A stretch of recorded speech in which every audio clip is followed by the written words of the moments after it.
तो मूवी के स्टार्टिंग में हम 8 साल के एक बच्चे को देखते हैं जो कि काफी डरा हुआ रहता था। उसे कोई चीज परेशान करती थी और वो हमेशा सहमा हुआ रहता था। वो 8 साल का था। उसके पेरेंट्स भी इस बात को लेके काफी परेशान थे। तो वो एक दिन अपने घर में कुछ एक्सोर्सिस्ट को बुलाते हैं जिनमें एक कपल होता है और चर्च के फादर। उस छोटे बच्चे का नाम डेविड होता है। उसकी एक बहन भी होती है और इस वक्त इनके घर उसकी बहन का दोस्त भी था। उसकी डेविड के साथ काफी अच्छी फ्रेंडशिप थी। तो वो डेविड को सुलाने ले जाता है। अब डेविड की बहन का दोस्त उसे लेटा कर वहाँ से चला जाता है, लेकिन डेविड को फील होता है कि जैसे कोई उसका रूम खोलने की कोशिश कर रहा है। तो डेविड जाकर वॉशरूम में छुप जाता है, लेकिन वहाँ पर उसको लगता है कि कोई उसे देख रहा है। उसे वहाँ पर कई ज्यादा हाथ भी नजर आते हैं और बाथ टब में खून आने लगता है। वो काफी ज्यादा डर जाता है और चिल्लाने लगता है। उसकी आवाज सुन के सारे फैमिली मेंबर्स ऊपर आ जाते हैं। लेकिन यहाँ डेविड जो कि 8 साल का बच्चा था काफी ज्यादा गुस्से में आ चुका था और आउट ऑफ कंट्रोल हो चुका था। वो अपने ही डैड की टांग पर स्टैब कर देता है। अब मेल एक्सोर्सिस्ट उसे उठाकर नीचे लेकर आ रहा होता है, लेकिन अपने नाखूनों से वो दीवार पर स्क्रैच करता जा रहा था। यानी ऐसे लग रहा था जैसे उसे किसी ने पोजेस कर लिया हो। उसे लाकर नीचे डाइनिंग टेबल पर लिटा दिया जाता है और फादर उसके ऊपर कुछ स्पेल्स पढ़ने लगते हैं। वो लोग उसे कंट्रोल में लाने की कोशिश कर रहे थे, लेकिन इसी दौरान डेविड के मुंह से झाग आने लगती है और वो काफी ज्यादा स्ट्रॉन्ग होकर अपने आप को छुड़ा लेता है। इसी के साथ वहाँ पे बहुत बुरा तूफान आने लगता है। घर की चीजें टूटने लगती है और फादर भी गिर जाते हैं। दोनों एक्सोर्सिस्ट ने उसे काफी मजबूती से पकड़ा हुआ था, लेकिन वो खुद को छुड़ाने की कोशिश में था। वो खुद की बॉडी को काफी अजीब तरीके से फोल्ड करने लगता है, जो कि देखने में बहुत खौफनाक है। उसको ऐसी हालत में देख के उसकी बहन का दोस्त उसके पास जाता है और उसे पकड़ के कहता है कि तुम जो कोई भी हो, इस मासूम बच्चे की बॉडी को छोड़कर मेरे अंदर आ जाओ। यानी वो वाकई डेविड से बहुत प्यार करता था। और उसके कहते साथ ही डेविड की आंखें नॉर्मल होने लगती हैं और जो भी डीमन उसके अंदर था या कोई स्पिरिट, वो डेविड की बहन के दोस्त के अंदर आ जाती हैं और अब उसकी हालत खराब होने लगती है। दूसरी तरफ जब डेविड पोसेस था तो उसने मेल एक्सोर्सिस्ट पर भी बहुत बुरा हमला किया था और अब उसकी तबीयत भी काफी बिगड़ चुकी थी और उसे हॉस्पिटल ले जाया गया था। डॉक्टर्स उसकी वाइफ को बताते हैं कि इसे बहुत बुरा हार्ट अटैक हुआ है। इसी चीज ने उसे पूरी तरह से डरा दिया है। वो सब उसके लिए प्रे करने लगते हैं। दूसरी तरफ हम डेविड की बहन के दोस्त को देखते हैं जो कि अब बिल्कुल नॉर्मल हो चुका था और अपनी दोस्त के साथ काम करवा रहा था। लेकिन जैसे ही वो घर के अंदर आता है तो देखता है कि किसी दीवार में एक होल हुआ है। वो उसके अंदर देखता है तो उसे कोई घोस्ट नजर आता है जो उस पर अटैक करने की कोशिश कर रहा होता है, लेकिन वो खुद को बचा लेता है। लेकिन असल में ये उससे बचा हुआ नहीं था, क्योंकि वाकई वो सोल डेविड की बॉडी छोड़कर इसके अंदर आ चुकी थी और अब वो जल्द ही इसकी बॉडी को बिगाड़ने वाली थी, पूरी तरह से अपने कंट्रोल में करने वाली थी। वो फौरन वहाँ से बाहर निकल आता है और अब वो दरख्त पर बैठकर चेन सॉ की मदद से दरख्त को काट रहा होता है, लेकिन चेन सॉ स्टार्ट ही नहीं हो रही होती। तभी उसे अपने साथ खिड़की पर कोई घोस्ट दिखाई देता है जो कि उसे ही देख रहा था और तभी चेनसो स्टार्ट हो जाती है। उससे उसकी बॉडी बिगड़ सकती थी, लेकिन इससे पहले ही वो चेनसो नीचे गिर जाती है और उसकी जान बच जाती है। वो काफी डर जाता है और अपनी गाड़ी लेकर वहाँ से जाने लगता है, लेकिन उसे रोक लिया जाता है। उधर हॉस्पिटल में भी जब मेल एक्सोर्सिस्ट को होश आती है तो वो भी यही कहता है कि डेविड की बॉडी को वो सोल छोड़कर अब उस लड़के की बॉडी में आ चुकी है जो कि डेविड की बहन का दोस्त है। वो अपनी वाइफ से कहता है कि फौरन उनको कॉल करो और उन्हें बताओ कि सोल बहुत खतरनाक है और इससे बच कर रहे। उसकी वाइफ जब डेविड की बहन को कॉल कर रही होती है तो वो कॉल नहीं उठा पाती, क्योंकि वो बहुत लाउड म्यूजिक लगा के डांस कर रही होती है ताकि उसका दोस्त अच्छा फील करे। इसी दौरान डेविड की बहन के दोस्त की तबीयत काफी खराब होने लगती है, क्योंकि वो अपने कंट्रोल में नहीं था। उसे समझ ही नहीं आ रहा था कि वो यहाँ खड़ा कैसे है। वो काफी वीक फील करने लगता है। जब फीमेल एक्सोर्सिस्ट की कॉल कोई नहीं उठाता तो वो परेशान हो जाती है। वो फौरन से पुलिस को कॉल करती है और उनसे कहती है कि आप फौरन से डेविड के घर चले जाएं। अब डेविड की बहन जिस दूसरे आदमी के साथ डांस कर रही होती है वो एक घोस्ट में बदल जाता है। उसकी शक्ल काफी अजीब हो जाती है और वो उसको डराने लगता है। वो काफी चिल्लाती है क्योंकि वो काफी डर चुकी थी और अपने दोस्त को लेके वहाँ से चली जाती है। दूसरी तरफ से पुलिस भी आ रही होती है। अब डेविड की बहन का दोस्त निकलते निकलते अपनी नाइफ से उस पर अटैक कर देता है और उसे मार डालता है। उसके कपड़ों पर काफी खून लगा हुआ था और जब वो बाहर निकलता है तो पुलिस मैन उसे देख लेता है। उस लड़के की आंखें काफी चेंज थी क्योंकि उसमें सोल जो थी। वो पुलिस से बात नहीं करता तो पुलिस मैन उससे कहता है कि तुम्हारे कपड़ों पर खून भी लगा हुआ है तो मेरे साथ आओ। अब हम देखते हैं कि वो मेल और फीमेल दोनों एक्सोर्सिस्ट के साथ बैठा होता है। वो उससे कहते हैं कि हम ये देखना चाहते हैं कि तुम में सोल है या नहीं। तुम बाइबल पढ़ना शुरू करो। अगर तुमने बाइबल पढ़ ली तो इसका ये मतलब है कि वो सोल अभी तुम्हारे अंदर नहीं है, क्योंकि अगर वो तुम्हारे अंदर होगी तो तुम्हें वो बाइबल नहीं पढ़ने देगी। अब जब वो लड़का बाइबल पढ़ना शुरू करता है तो उसे पता चलता है कि मेरे अंदर अभी कोई सोल नहीं है, क्योंकि वो बाइबल पढ़ पा रहा था और इसने जिस आदमी को मारा था इस बारे बारे में केस भी बन चुका था और इसे पुलिस अरेस्ट करने वाली थी। लेकिन तभी वहाँ पर इस लड़के की लॉयर आ जाती है। वो दोनों एक्सोर्सिस्ट उस लॉयर से कहते हैं कि इस लड़के ने नहीं मारा, उसमें कोई सोल है, कोई गोस्ट है जिसने उस आदमी को मार दिया। और ये लोग ये भी बता रहे हैं कि उस आदमी में भी कोई गोस्ट आ गया था। तो लॉयर कहती है कि तुम लोग प्लीज असली दुनिया में आ जाओ, कौन ऐसी बातों पर यकीन करेगा। वो तो यही कहेंगे कि अपने सर से लोग क्राइम टाल रहे हैं। वो लॉयर किसी भी सूरत नहीं मान रही होती कि ये किसी डीमन या सोल का काम है। तो वो मेल एक्सोर्सिस्ट से कहता है कि ठीक है, रात को आप घर आइएगा, मैं आपको खुद दिखाऊंगा वो डीमन। अगर आपको वो डीमन ना दिखाई दिया तो बेशक आप उस लड़के को अरेस्ट कर लीजिएगा। तो लॉयर कहती है कि ठीक है, मैं आ जाऊंगी। वो बहुत कॉन्फिडेंट होती है। नेक्स्ट सीन हम कोर्ट का देखते हैं, क्योंकि अब उस लॉयर को भी यकीन हो चुका था कि ये काम डीमन का है। वो जज को बोलती है कि ये मर्डर डीमन ने किया है,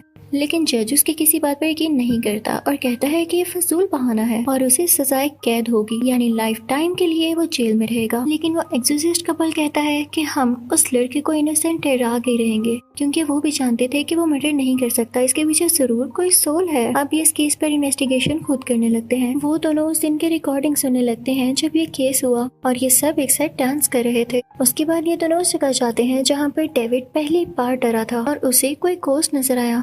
इस रूम में एक वाटर बेड हुआ करता था। जब डेविड उस वाटर बेड पर खेल रहा था और जंप्स लगा रहा था तो अचानक से उस वाटर बेड के अंदर से किसी का हाथ आया और उसने डेविड को पकड़ लिया। वो कोई गोस्ट था। उस रूम का फ्लोर भी खराब हुआ था। तो वो एक्सोर्सिस्ट डेविड की मदर को बताते हैं कि किसी गोस्ट का ही काम है। अब वो एक्सोर्सिस्ट कपल और डेविड की बहन उस रूम के नीचे जाते हैं, यानी उस रूम के नीचे जो जगह थी। जब डेविड की बहन उसके अंदर जाती है तो देखती है वहाँ बहुत सारे रैट्स हैं। वहाँ पर एक अजीबोगरीब स्कल भी है। वो उसकी पिक्चर लेती है और फिर आकर सबको दिखाती है। सब कहते हैं कि हमने आज तक ऐसा स्कल कहीं नहीं देखा। चर्च के फादर भी कहते हैं कि मैंने भी आज तक ऐसा स्कल नहीं देखा। तुम लोग ये बात किसी और फादर को बताओ जो कि मुझसे सीनियर हो। अब वो एक्सोर्सिस्ट कपल जब दूसरे फादर के पास जाता है तो वो फादर इनसे कहते हैं कि ऐसा स्कल मैं पहले कहीं देख चुका हूँ, लेकिन वो बिल्कुल ऐसा नहीं था। वो उनको अपनी कलेक्शन दिखाते हैं और दूसरे ही सीन में हम एक लेडी को देखते हैं जो कि किसी किस्म का ब्लैक मैजिक कर रही होती है, क्योंकि उसके पास एक अजीबोगरीब टेबल थी जिस पर उसने ब्लैक कैंडल जलाई थी और उस लड़के की भी पिक्चर उसके पास थी, यानी डेविड की बहन के दोस्त की। वो अजीबोगरीब लेडी कोई मैजिक करती थी जिससे इंसान को हेलुसिनेशंस होने लगती थी और वो डर जाता था। उससे ऐसा लगता था जैसे उसके अलावा भी कोई है उसके पास, यानी जैसे कोई डीमन या कोई सोल वगैरह। फिर मेल एक्सोर्सिस्ट एक डिटेक्टिव से मिलता है। वो डिटेक्टिव कहता है कि मैंने ऐसा स्कल पहले भी देख रखा है। वो कहता है कि पहले भी कोई ऐसा केस था जिसमें मैंने ये स्कल देखा। तो फीमेल एक्सोर्सिस्ट कहती है कि इस बार केस में डीमंस का हाथ है। तो वो डिटेक्टिव कहता है कि मेरे साथ मजाक नहीं करो। तो वो दोनों एक्सोर्सिस्ट वहाँ से चले जाते हैं। फीमेल एक्सोर्सिस्ट अपने साथ वो नाइफ भी लिया थी जिससे उस दिन मर्डर हुआ था। डिटेक्टिव उनसे कहता है कि जिस केस की मैं बात कर रहा हूँ उसमें 2 लड़कियां थी जो कि मारी गयी, लेकिन उनमें से एक की ही बॉडी मिली। अब वो तीनों मिलकर उस जगह पर जाते हैं जहाँ पर ये सब कुछ हुआ। फीमेल एक्सोर्सिस्ट पास्ट में चली जाती है। वो दोनों फ्रेंड्स थीं और उनमें से एक फ्रेंड ने ही अपनी दूसरी फ्रेंड का मर्डर कर दिया था, क्योंकि उसके अंदर डीमन आ चुका था। और जिस फ्रेंड ने मर्डर किया था, फीमेल एक्सोर्सिस्ट बिल्कुल उसकी तरह एक्ट कर रही थी, क्योंकि वो सारी चीजों को रिवाइज कर रही थी। फीमेल एक्सोर्सिस्ट भागने लगती है, लेकिन भागते भागते वो बिल्कुल किनारे पे पहुंच चुकी थी और नीचे पानी ही पानी था। वो वहाँ पर फौरन से रुक जाती है, लेकिन तभी नीचे से कोई क्रीपी सा हाथ आता है और उसे खींचने लगता है। लेकिन तभी वहाँ पर उसका हस्बैंड आकर उसे बचा लेता है। वो फीमेल एक्सोर्सिस्ट अपनी सेंसेस में आ चुकी थी, तो अपने हस्बैंड से कहती है कि जिस लड़की की बॉडी नहीं मिल रही वो इसी रिवर के अंदर है। अब उस लड़की की बॉडी को निकाल लिया जाता है, यानी ये मसला भी सॉल्व हुआ। जो उसकी बॉडी नहीं मिल रही थी, उस फीमेल एक्सोर्सिस्ट के पास काफी अच्छी एबिलिटीज थी। अब ये दोनों हॉस्पिटल आते हैं। उस लड़की की डेड बॉडी भी वहीं पर थी। तो फीमेल एक्सोर्सिस्ट उसके पास जाती है और उसका हाथ पकड़ती है, ये पता लगाने के लिए कि ये सब कैसे हुआ। और तभी उसे अपने सामने एक केव दिखाई देती है जो कि काफी डार्क थी। वो उसके अंदर जाने लगती है, उसे सारा काले जादू का सेटअप नजर आता है और वहाँ पर कोई औरत थी जो कि काला जादू कर रही थी। डेविड की बहन के दोस्त पर ही फीमेल एक्सोर्सिस्ट उसका फेस भी देख लेती है। वो काफी अजीब थी। वो उससे कहती है कि तुम ये क्या कर रही हो, लेकिन इससे पहले कि वो औरत कोई जवाब देती, रियल वर्ल्ड में कोई डेड बॉडी उस औरत पर यानी फीमेल एक्सोर्सिस्ट पर अटैक करने आ रही होती है। तो उसका हस्बैंड उसे कहता है कि छोड़ दो उसका हाथ, अपनी इमेजिनेशन बंद कर दो। और फीमेल एक्सोर्सिस्ट को ऐसा करना पड़ता है। फिर उस मेल एक्सोर्सिस्ट को एक बुक मिलती है जो कि उनके जूनियर ने उन्हें दी थी। उसके अंदर लिखा हुआ था कि कैसे ब्लैक मैजिक ये सब कर रहे हैं और उन विचेस या उन औरतों को कैसे मारा जा सकता है जो कि ब्लैक मैजिक करते हैं। वो एक्सोर्सिस्ट उनको पढ़ने लगता है। तभी उसे एक विजन आता है कि कोई गोस्ट और वही डेड बॉडी उस पर अटैक करने वाले हैं। उसके हाथ में नाइफ होती है और वो वापस से उन पर अटैक करने करने लगता है कि तभी उसका हाथ उसका जूनियर पकड़ लेता है और कहता है कि आप अपनी वाइफ को मारने जा रहे थे। यानी उसको जो विजन्स आ रहे थे वो डीमंस ही दिला रहे थे कि वो अपनी वाइफ को मार डाले, क्योंकि उसकी वाइफ डीमंस के लिए बहुत बड़ा खतरा जो थी। अब वो फीमेल एक्सोर्सिस्ट उस सीनियर फादर से मिलने के लिए जाती है। वो सीनियर फादर उसे एक बुक दिखाते हैं जिसके ऊपर किसी बच्ची की पिक्चर लगी होती है। वो उसे बताते हैं कि ये एक विच है। तो वो फीमेल एक्सोर्सिस्ट उनसे कहती है कि आपने मुझे पहले क्यों नहीं बताया। तो वो कहते हैं क्योंकि ये मेरी बेटी है। फिर वो फादर उसे गार में ले जाते हैं, एक केव में जो कि वो पहले भी विजन में देख चुकी थी। और वहीं पर वो चुड़ैल भी होती है जो कि ब्लैक मैजिक कर रही थी और यही फादर की बेटी थी। तभी अचानक से हम देखते हैं कि वो विच ऊपर आती है और अपने फादर को ही मार डालती है। ये उस फीमेल एक्सोर्सिस्ट के पास अच्छा मौका था, क्योंकि उसके सामने वो टेबल था जिसपे ये औरत ब्लैक मैजिक किया करती थी। ये फीमेल एक्सोर्सिस्ट उस टेबल को गिराने के लिए जाती है, लेकिन वो टेबल इतना भारी होता है कि उसे गिरा नहीं पाती। वो इतनी ही देर में वो विच आकर भी उस पर अटैक करने लगती है और वो अपनी जान बचाने लगती है। तभी उसका हस्बैंड यानी वो मेल एक्सोर्सिस्ट भी आ जाता है और अपनी वाइफ को फील करके उसे पता चल जाता है कि वो इस वक्त कहाँ पे है। वो बेसमेंट का दरवाजा तोड़ने लगता है।